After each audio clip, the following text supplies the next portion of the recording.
سلامونه. نن به دا ټاپک ډیسکس کوو چې هاو ټو بیکم سکسسفل، یعنی تاسو څنګه کولی شئ چې خپل ځان کامیاب کړئ په خپله زندګۍ کې. د کامیابۍ دپاره داسې کم رازونه دي، کم ټیکنیکس دي، کم عادتونه دي، کم خویونه دي چې یا تاسو اپناو کئ یا تاسو خپل کئ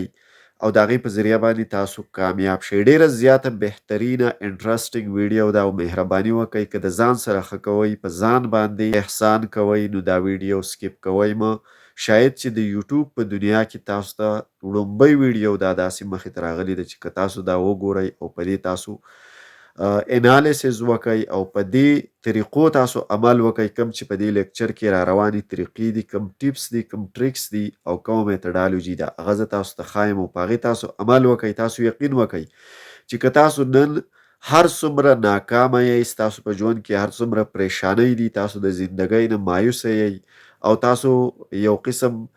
ډسکریج شوي یئ، تاسو دا وایئ چې یاره بس زموږ ژوند چې دی خو هسې ضایع شو، هسې تیر شو. دا ویډیو چې تاسو وګورئ د دې نه پس به انشاءالله چې ستاسو په ژوند کې، ستاسو په زندګۍ کې پوره کامیابي هم راځي، پوره بدلون او انقلاب به هم راځي. ګورئ، دین اسلام موږ ته څه وایي؟ الله تعالی موږ له صحت راکړی دی. په دې بورډ باندې تاسو ته ښکاري فرست پوینټ له راځو هیلت. زموږ صحت چې کوم دی دا یو لوی عظیم نعمت دی. زموږ صحت چې کوم دی دا یو لوی عظیم دولت دی، عظیمه شتمني ده. ګورئ، صحت چې کوم دی دا دوه قسمه دی، په دوو قسمونو باندې مشتمل دی. یو دی منټل هیلت، کوم چې زموږ دماغ دی، زموږ دماغي اعصاب دي، د دماغو مختلفې حصې دي، لکه زموږ برین دی، زموږ دا سر چې کوم دی او په دې کې چې بیا الله تعالی دننه د سوچ کولو، د کریټیکل تینکینګ، د عقل، د شعور او لاشعور کم مختلف صلاحیتونه یې ښودلي دي، نو دې ته موږ وایو منټل هیلت. یعنی دا منټل هیلت الله تعالی داسې جوړ کړی دی چې د دې په ذریعه باندې موږ مختلف کارونه، مختلف اکټیویټیز ترسره کولی شو. او کله چې الله تعالی یو انسان پیدا کی نو د هغه دا منټل هیلت الله تعالی ډیر برابر پیدا کړی وي. که ته غواړې نو ته د خپلو دماغو په ذریعه باندې د دنیا هر یو بهترین کار کولی شي، هر ټکنالوژي ایجاد کولی شي، هر علم او پوهه ترلاسه کولی شي. او که ته نه غواړې نو ته خپل منټل هیلت چې کوم دی نو دا ضایع کولی هم شي. نو یو خو دی څنګه چې تاسو ته ما وویل چې صحت چې کوم دی نو دا یو لوی دولت دی او موږ له پکار دا ده چې د خپل صحت خیال وساتو. بیا څنګه تاسو ته ما وویل چې زموږ صحت چې دی نو په دوو قسمونو دی، چې یو دی منټل هیلت. منټل هیلت چې کوم دی نو هغه زموږ دماغ دی، زموږ سوچ دی، زموږ عقل دی، زموږ فکر دی، زموږ شعور دی، زموږ لاشعوري صلاحیتونه دي. باید چې موږ د دې خیال وساتو او خپل منټل هیلت چې کوم دی برابر کو. یعنی ډیپریشن، پزل سوچونه، فکرونه، خیالات یا هغه څیزونه، هغه کارونه چې په هغې کې د هغې په وجه باندې زموږ منټل هیلت ډسکریج کیږي، خرابیږي، خراب اثر پرې وځي، موږ د هغې نه ځان وساتو او کوم هغه اکټیویټیز، هغه ټاسک، هغه کارونه وکړو په لایف کې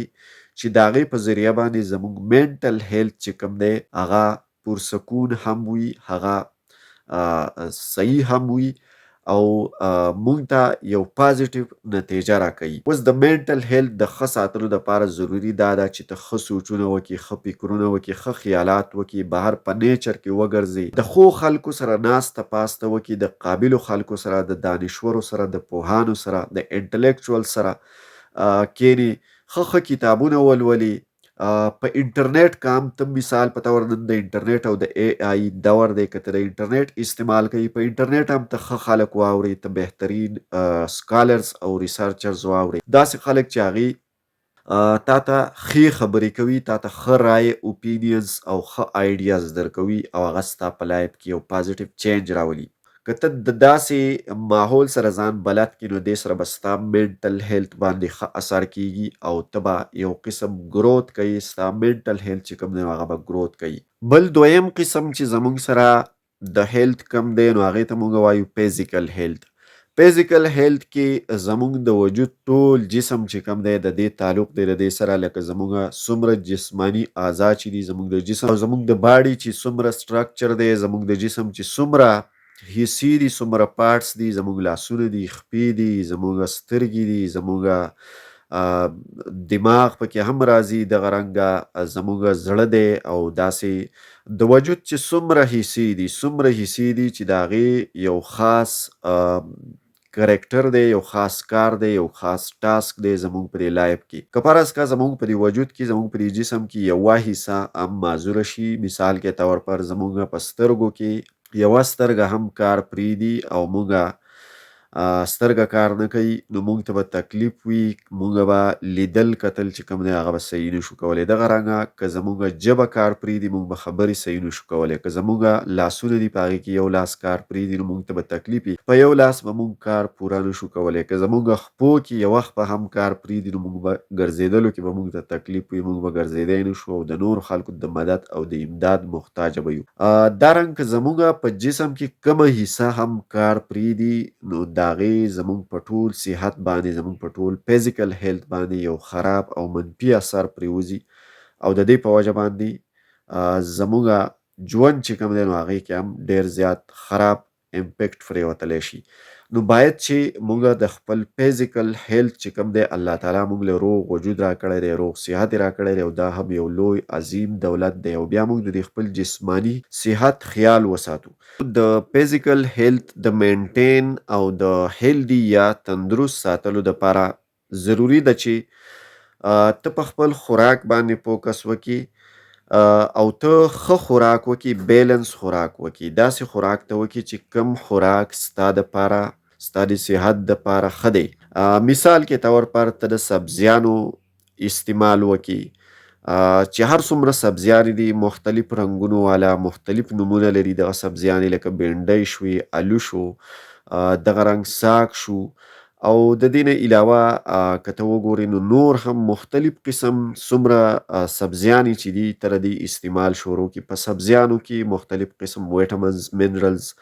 او هر قسم قوتونه او طاقتونه، هغه څیزونه په دې کې موجود دي کوم چې ستا باډي ته، ستا جسم ته ضرورت لري، او ستا په جسم کې د هغې کمی کله راشي، نو چې ته د دغه سبزیانو خوراک کوي، ته سبزیانې خوري په خپل روزمره لایف کې، نو د دې هغه کمی چې کوم دی هغه پوره کیږي. نو یو خو به ته بیلنس خوراک کوي، او د دې سره سره بیا که نور مونږ راشو نور خوراکونو طرف ته، نو باید چې ته د غوښې استعمال پکې هم وکړي. په هفته کې یو پیره خامخا د غوښې استعمال وکړي. دغه رنګه د چکن چې کومه غوښه ده د دې استعمال هم وکړي، فش ورسره استعمالوي. دې سره څه کېږي چې دې سره ستا هغه خوراک چې کوم دی هغه بیلنس وي، ستا ډایټ چې کوم دی نو هغه برابر وي. یعنې یو قسم خوراک که ته کوي او نور څیزونه نه خوري، نو د دې هم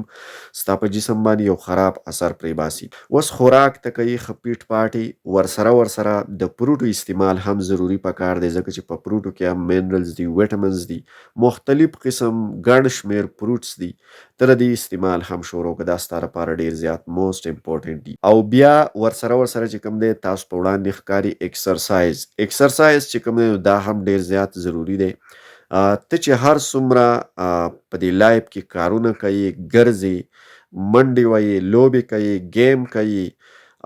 دا رنګ څومره ته ایکسرسایز کولی شي، یعنې څومره ته ستا وجود ته موومنټ او حرکت میلاویږي، ستا د وجود انرژي استعمالیږي، ستا نه خوله وځي، نو د دې سره ستا جسم چې کوم دی، ستا د جسم مختلف پارټس چې کوم دي هغه د دې سره غځیږي، ازادیږي، او چې کومې د موټافه بیماري ده،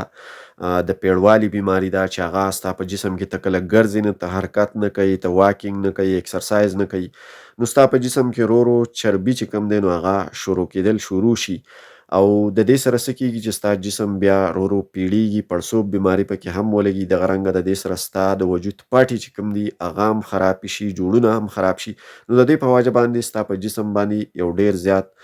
نیګیټیو امپیکټ چې کوم دی دا پرې وځي، او تا کې مختلفې بیماریانې د دې سره پیدا کېږي. نو یو به ته داسې کوي چې ته به ایکسرسایز خامخا کوي، او ډیلی چې کوم دی که ته وایې چې یاره زه دې زیات سټرانګ او صحتمند جوړ شم، ډیلی کم سے کم 2-3 غنټې ایکسرسایز کوه، 2-3 غنټې ټایم خپل په ګرځېدلو کې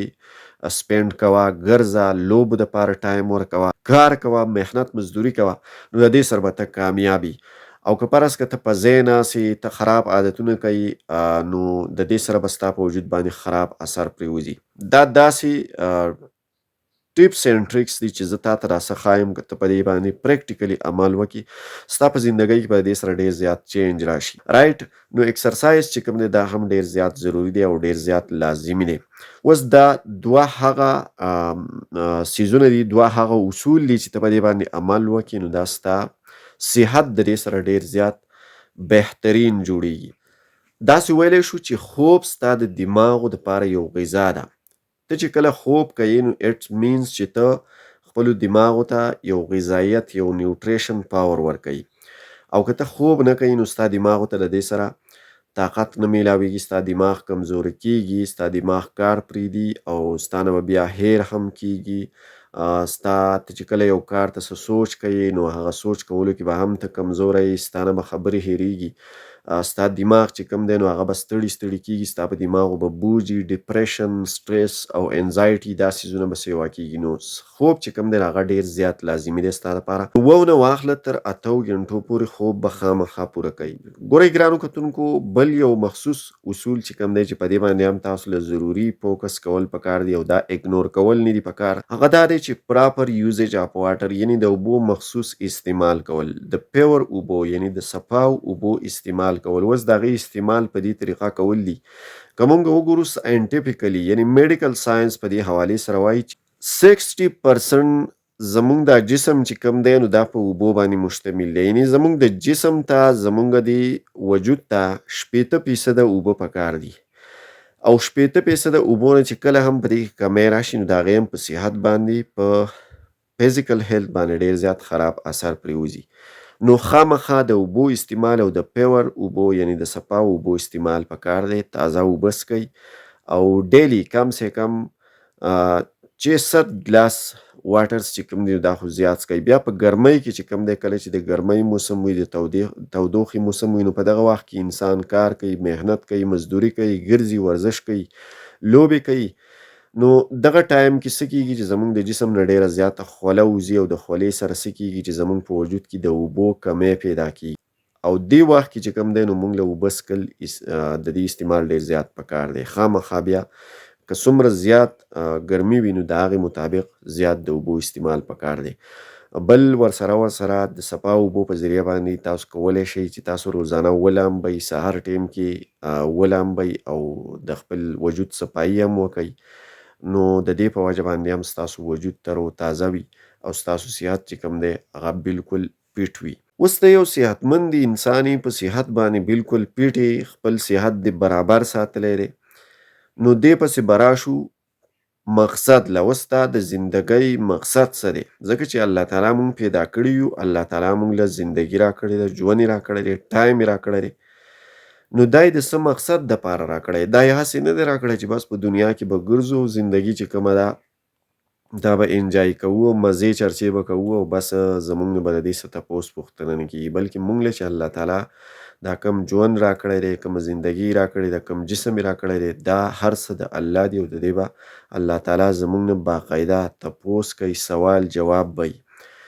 نو د هغې دپاره باید چې موږ د وس نه سوچ وکړو، ځان تیار کړو او د خپلې زندګۍ مقصد وپېژنو. د خپلې زندګۍ مقصد زمونږ داسې پکار دی چې هغه په اسلامیک پوینټ آف ویو سره هغه مقصد چې کوم دی هغه څه وي، هغه جایز وي، داسې مقصد نه چې هغه ناجایزه وي چې په هغې کې زمونږ خپل ذاتي مفادات وي خو د نورو انسانانو پیدا پکې نه وي، د ټولنې د معاشرې پیدا پکې نه وي او په هغې زمونږ نه رب ناراضه وي، نو په داسې مقصد باندې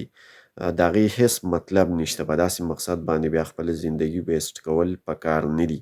داسې مقصد، داسې ګول مخې ته ایښودل پکار دي چې هغه د اسلامي اصولو په رڼا کې هغه جایز مقصد وي. لکه اوس ستا د ژوند مقصد دا دی، ته وایې چېرې زه یو کامیاب ترین، یو تجربه کار، یو قابل ډاکټر جوړ شم، او ډاکټر هم زه ځکه جوړېدل غواړم چېرې زما په دې معاشره کې، زما په دې ټولنه کې خلکو ته ډېر زیات پرابلمز دي، د هیلت ریلیټډ بیماریانې ډېرې زیاتې دي، نو که زه یو تجربه کار، یو پوهه ډاکټر جوړ شم، نو زه به د صحت ریلیټډ علم، پوهه او آګاهي چې کومه ده دا به هم زه خپروم او خلک به ډېر کامیاب، طرف ته راولمه، یعنې د خلکو دغه بیماریانې چې کوم دي د هغې په خاتمه کې به زه یو بنیادي رول پلی کوم. کله چې ته دا مقصد ترسره کول غواړې، دغه کیریر کې کامیابي ترلاسه کول غواړې، نو ته به د دې دپاره څه کوې چې د دې چې کوم علوم دي، کوم سټډیز دي، کوم علم دی، هغه به ترلاسه کوي او د هغې دپاره به هارډ ورک کوي، سخت محنت به کوي، شپه ورځ به محنت او خواري کوي. نو هله به ته دغه مقصد ترلاسه کولی شي او هله به ته یو کامیاب ډاکټر جوړ شي. همدغه رنګ مثال زموږ د ژوند د هر یو مقصد دی چې موږ په ژوند کې څه مقصد هم ځان ته ږدو،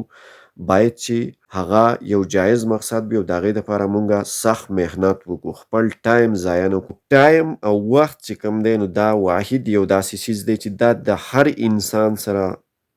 انصاف کوي. یعنی هر انسان له الله تعالی پوره وخت ورکړی دی، پوره ټایم یې ورکړی دی او که څوک غواړي چې په دې خپل ژوند کې دا خپل ټایم چې کوم دی دا قیمتي د ټایم نه فایده واخلي، ټایم ضایع نه کړي او د ده د ژوند کوم مقصد دی د هغې دپاره دی خپل ټایم سپینډ کړي، هارډ ورک وکړي، سخت محنت او